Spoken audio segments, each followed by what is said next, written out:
मेरी बहू सीधे मुंह बात भी नहीं करती। आज दिया ऑफिस से आते समय अपने लिए कुछ कपड़े ले आई थी, जिसको देख उसकी सासू माँ चिढ़ गईं। उनको अच्छा नहीं लगता दिया का यूँ शॉपिंग करना। लो, फिर एक नई साड़ी। लगता है पूरी तनख्वाह कपड़ों पर ही खर्च करती हो। अलमारियाँ ठूस ठूस कर भरी हुई है, लेकिन मन नहीं भरता। वैसे कितनी तनख्वाह मिलती है तुम्हें बहू? निधि से ज़्यादा मिलती है या कम? ऑफिस जाने के लिए निकल ही रही थी, दिया को टोका सासू माँ ने। दिया, गुस्सा तो ऐसा आया कि करारा जवाब दें, लेकिन बड़ी है और सुबह सुबह अपना भी मूड खराब नहीं करना चाहती, इसीलिए स्कूटर की चाबी उठाई और चल दी। दिया, देखा, घमंड तो इतना है कि जवाब तक नहीं देती। उधर मेरी बेटी है, सादगी और विवेकशीलता का दूसरा नाम। इतने बड़े पद पर है, लेकिन गिनती की साड़ियाँ रखती हैं। बड़बड़ाती हुई लहसुन छीलने लगी सासू माँ, और बेटा भी नहाने चला गया उनकी बातों को अनसुना कर। यह लता देवी हैं, जो अपने बेटे करण और बहू दिया के साथ रहती हैं। एक बेटा और एक बेटी और हैं इनके, जो इसी शहर में रहते हैं और आते जाते रहते हैं, जैसा कि ज़्यादातर घरों में होता है। जिसके साथ रहते हैं उससे कभी संतुष्ट नहीं होते वृद्ध लोग। लता जी उनमें से एक हैं। रहती दिया के साथ हैं, लेकिन अच्छी लगती है दूसरी बहू और बेटी निधि। दिया एक प्राइवेट कंपनी में नौकरी करती है। बड़ी शौकीन और खुशमिजाज औरत है वो। कड़ी मेहनत करती है और खुलकर जीती है। ज़्यादातर महिलाओं की तरह उसे भी नए नए कपड़े पहनने और तैयार होकर रहने का शौक़ है। अपने पैरों पर खड़ी है और समझदार भी, इसीलिए पतिदेव भी कोई आपत्ति नहीं जताते। लेकिन सासू माँ उन्हें बिल्कुल पसंद नहीं उसका यूँ कपड़ों पर खर्च करना। ऐसा नहीं है कि ज़रूरत से ज़्यादा खर्च करती है या फिर अपने बारे में सोचती है, लेकिन कपड़ों को व्यवस्थित रखना भी एक कला है, जो बहुत अच्छे से जानती है दिया। इसी वजह से उसके कपड़े हमेशा नए दिखते हैं, जो सासू माँ को भ्रमित कर देते हैं। ऐसा भी नहीं है कि वह सासू माँ के कपड़े गंदे रखती है या उनका ध्यान नहीं रखती। वह सबका ध्यान रखती है, लेकिन जिसे संतुष्ट होना ही नहीं उसका क्या। इसीलिए बार बार सुनाती रहती हैं और तुलना करती रहती हैं। खासकर अपनी बेटी निधि से बहुत तुलना करती हैं, जो अक्सर नाराज़गी का कारण बनता है घर में। इस तरह अनजाने ही खलनायिका बन जाती हैं। निधि, जो इन सब बातों से बिल्कुल दिलचस्पी नहीं लेती, व्यस्त होने के कारण ज़्यादा समय तो आ नहीं सकती निधि दीदी, लेकिन जब भी आती हैं मम्मी का यही राग चलता रहता है और उन्हें समझाने में ही पूरा समय निकल जाता है। इस चक्कर में भाई भाभी के पास तो बैठ भी नहीं पाती और उन्हें भी गलत फहमियाँ होने लगती हैं।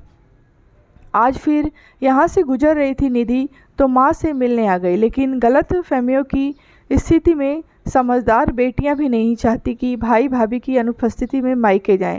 लेकिन माँ ने कोई दवाई मंगवाई थी और भाई भाभी के आने में भी ज़्यादा समय नहीं था, इसीलिए चली गई।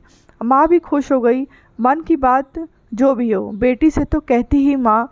उन्हें तो आज सुबह से ही खुजली हो रही थी मुंह में, इसीलिए शुरू हो गई। पता है, आज फिर नई साड़ी पहनी थी, 1000 से कम की नहीं होगी। उस पर तरह तरह का मेकअप। पता है, हर 15 दिन में ब्यूटी पार्लर जाती है। तुम भी तो उसी की उम्र की हो, फिर भी इतने विवेकशील हो। लेकिन उसे तो लगता है घर की ही नहीं सूझता, ना पैसा बचाना ना सही जगह लगाना, बस उड़ाना। पता नहीं इतने कितने रुपए कमाती होगी। तुम्हें पता है कुछ, क्या तनख्वाह मिलती है होगी उसे?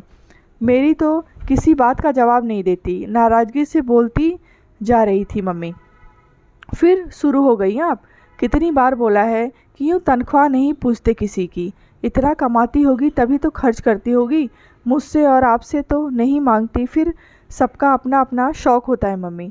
मुझे बचपन से जानती हैं आप, कोई शौक़ नहीं मुझे सजने संवरने का, लेकिन इसका मतलब ये नहीं कि सब मेरे जैसे हों। उल्टा मैं अलग हूँ नॉर्मल औरतों से। जिस तरह आप अपनी बहू को सुनाती हो कि खर्च करती रहती है और नखरे करती है, उस तरह मुझे यह कहते हैं कि कंजूस है।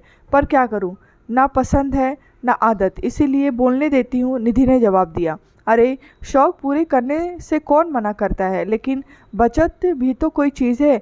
ऐसे ही चलता रहा तो बुढ़ापे के लिए क्या बचाएगी? पता है, उसकी उम्र में मैंने खुद की बचत से 10 तोला सोना खरीदा था और ये कपड़ों में उड़ा रही है। आपने सोना भी अपने शौक़ के लिए ही खरीदा था ना। जैसी खुशी आपको सोना पहनकर होती थी, वैसे उसे इन सब चीज़ों में मिलती है। कौन कहता है कि वह बचत नहीं करती। आपने इस उम्र में अपना घर बनाया था, उसने बना दिया है, वो भी तो यह बात आपको सुना सकती है, लेकिन यह उसकी समझदारी है कि आपकी इज्जत करती है। फिर ज़बरदस्ती क्यों बेइज्जत होना चाहती हैं आप? दुनिया देखी नहीं कैसे कैसे बेटे और बहुएं होती हैं। आपको अच्छे मिले हैं तो आराम से रहिए ना, और उनको भी रहने दीजिए। निधि समझा ही रही थी कि अरे दीदी आप कब आई? दरवाज़ा खोलकर अंदर आ गई दिया। अभी ही आई, आज इस तरफ ही आई थी। तो निधि ने बताया, अच्छा अच्छा, चाय लोगी ना? शाम का खाना यहीं बना रही हूँ, खा कर जाना। किचन में जाते हुए बोली दिया, और समझ चुकी थी कि मेरी ही बात सुन ली है उसने। लेकिन खुशी थी कि माँ समझे ना समझे, दिया की गलतफहमियाँ ज़रूर दूर हो चुकी हैं अपनी ननद के प्रति। और दिया बहुत खुश भी थी कि उसकी ननद बहुत अच्छी है। वो माँ को भ्रमित नहीं करती, बल्कि माँ को तो वो समझाती है। दिया की ननद की तरफ से जो शिकायत थी वो दूर हो गई। कहानी आपको कैसी लगी है कमेंट बॉक्स में बताएं। कहानी अच्छी लगी हो तो लाइक करें, शेयर करें।